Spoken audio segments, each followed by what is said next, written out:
Nagluto pala ako ng ginataang ulo ng salmon ngayon, my friend. Ang sarap pala nito sa gata.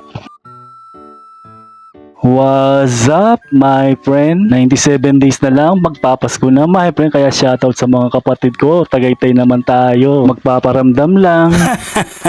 At syempre, magluluto muna tayo ng ulam. Kaya tara, labas muna tayo. At dito na ako kagad sa dirty kitchen namin, my friend. Lulutuin natin yung ulo ng salmon, my friend. Bago natin lutuin yung mga salmon, my friend, pinrito ko muna yung mga ulo, my friend. Para mawala ng konti yung lansa niya, my friend. Bahagyang ipipirito lang tapos okay na yan, my friend. Iniisip ko kung anong klaseng iluto sa mga ulo ng salmon, my friend. Baka ginataan na lang yung gagawin ko sa mga ulo ng mga salmon, my friend. Siyempre, bago tayo magluto, my friend, ayan, manghihiwa muna tayo, my friend. Ng sibuyas, bawang, luya, at saka pechay, my friend. Nagpapasikat pa ako sa inyo, my friend, paano manghiwa nang hindi tumitingin, my friend. Ay sus!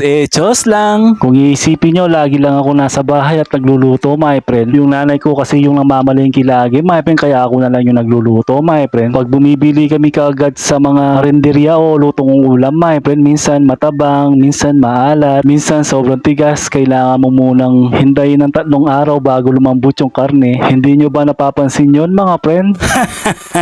Ay sus!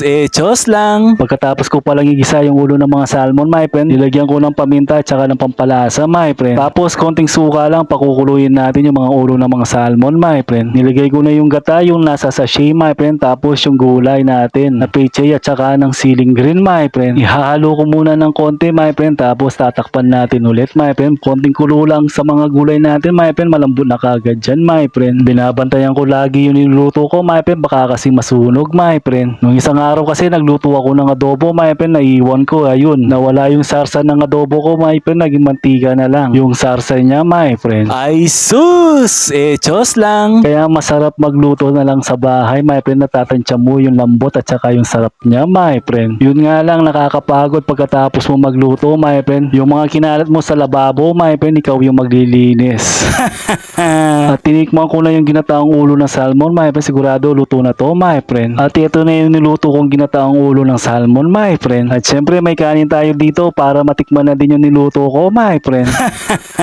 Kaya kain na, mga friends. Naparami na naman yung kanin ko, my friend. Magda-diet sana ako, kaso pag masarap yung ulam natin o yung niluto natin, my friend, hindi ko na inisip na mag-diet pa tayo, my friend. Ay sus! Chos lang. Hindi ko tinanggal yung sarsa ng gata ko, my friend. Ayan, hinalo ko sa kanin, my friend. Masarap yan. Siyempre, anong masarap sa ulo ng salmon, my friend? Yung mata niya, my friend. Pinakita ko lang sa inyo na kinakain ko yung mata niya, my friend. Pero sa totoo lang, hindi ko kinakain yung mata ng salmon, my friend. Sige na, mga friends.